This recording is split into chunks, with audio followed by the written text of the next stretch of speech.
Gods of war, relentlessly and strategically destroying ammunition depots, heavy military equipment, enemy personnel, and fortified enemy positions. For Bucha, for Irpin, for Hostomel, glory to Ukraine!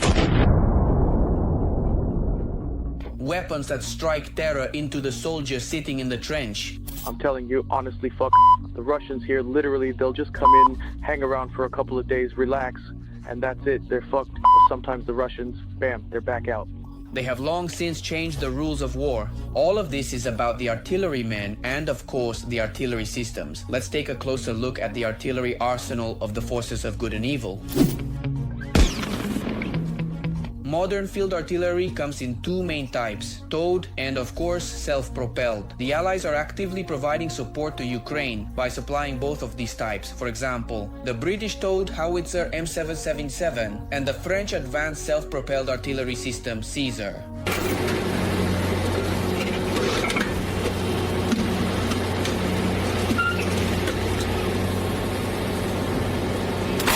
But let's take a closer look at self-propelled guns, SPGs, since they have a clear advantage over their towed counterparts. Towed artillery is already, its share is becoming much smaller. Why is that? Because towed artillery still requires time. And today, time is one of the main factors when it comes to responding to enemy fire.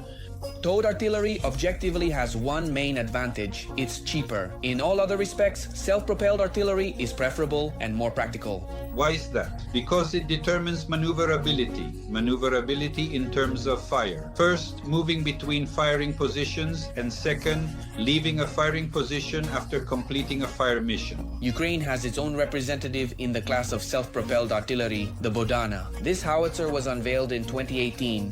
They didn't manage to start mass production, so for now there is only one unit of this howitzer. The Ukrainian self-propelled artillery system received its baptism by fire during the war. It was the Bohdana that struck the occupiers' positions on Snake Island. Fire on the Russian occupiers on Snake Island! The technical specifications of the Ukrainian self-propelled artillery system developed at one of Ukraine's factories are as follows. Weight 28 tons. The crew operating the Ukrainian howitzer has 5 people. Maximum speed 80 kilometers per hour. It uses NATO standard shells with a caliber of 155 millimeters. The barrel length is 52 calibers, which is just over 8 meters. Rate of fire 5 to 6 rounds per minute. Maximum range with high explosive fragmentation shells up to 42 kilometers and with rocket-assisted projectiles up to 50 kilometers. The cost of this self-propelled artillery system is over $5 million.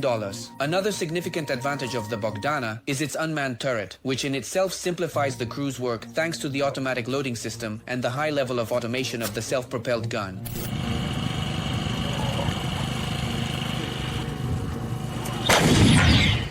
The Bogdana runs on a Kiraz 63221 wheeled chassis, which, provided there is a paved road, allows it to outrun any tracked opponent. Why is this advantage over tracked opponents so significant? Because in Russia, all self-propelled artillery systems are tracked. A tracked platform is, after all, slower. And as for off-road capability, there's basically no difference.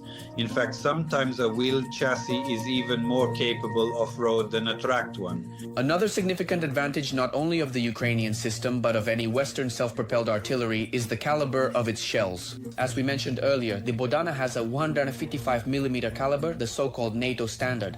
All Soviet and consequently modern Russian self-propelled artillery systems have a 152mm caliber. And this allows for significantly greater accuracy and increased operational range. For example, in practical terms, if we take Soviet howitzers with a 152mm caliber, their maximum range is up to 30 kilometers. In this war, the occupiers are actively using the 2S-19 howitzer, also known as the Mista-S, and the 2S-3 Akatsiya. Since the Mesta is much newer and more modern, let's take a closer look at this particular piece of occupier equipment. Now let me repeat, 35.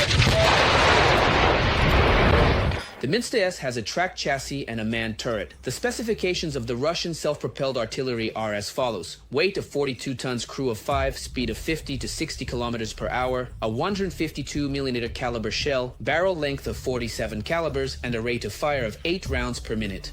Maximum firing range, with high explosive fragmentation shells, 24 kilometers, with rocket-assisted projectiles, 29 kilometers. The cost of this self-propelled gun is about $2.5 million.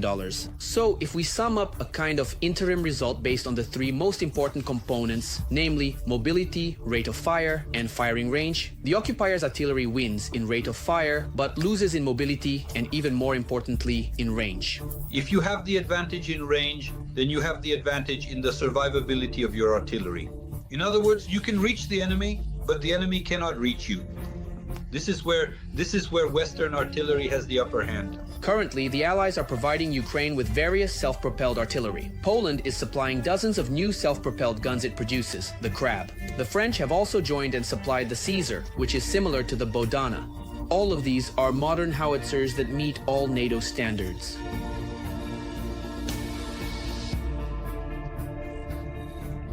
In addition to aforementioned self-propelled guns, the Allies gave Kiev a benchmark in self-propelled artillery, the PZH-2000 howitzer. This howitzer had proven itself on the front lines mid-June.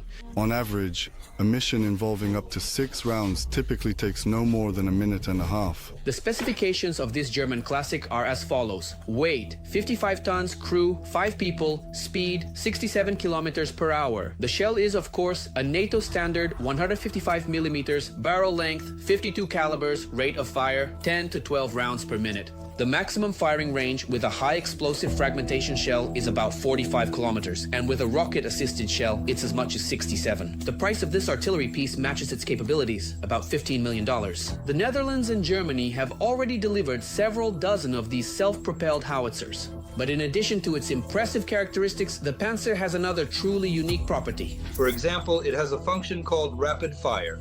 That is, in the first 10 seconds, the self-propelled howitzer can fire 3 shots.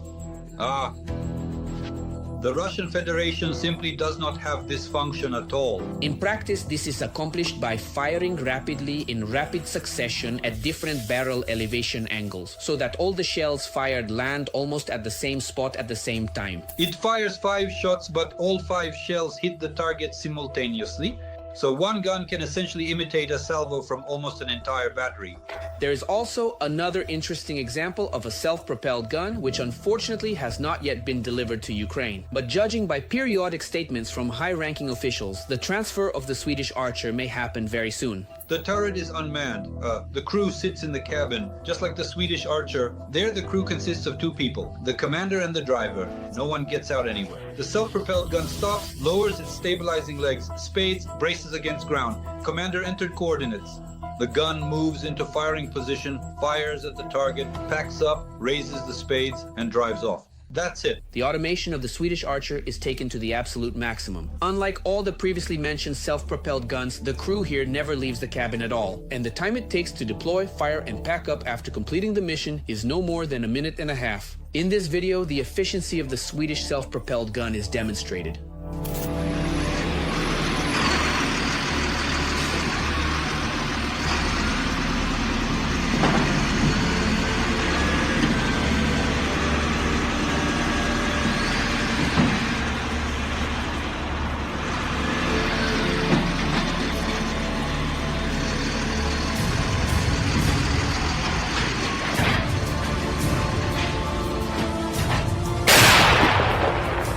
The specifications of the Swedish Archer are as follows. Weight, 30 tons, crew, 2 people, speed, 70 kilometers per hour, a 155 millimeter shell, barrel length, 52 calibers, rate of fire, 8 rounds per minute. The maximum firing range with a high explosive fragmentation shell is 30 kilometers, and with a rocket-assisted projectile over 45. The cost of this self-propelled gun is $5 million.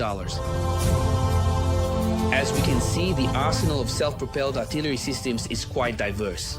There are fast self-propelled guns like the Ukrainian Bogdana and the French Caesar. There are incredibly efficient and automated Swedish Archers. There are expensive, but at the same time the fastest firing and longest range German Panzers. And then there are the cheap and consequently lagging in all combat characteristics Russian self-propelled guns.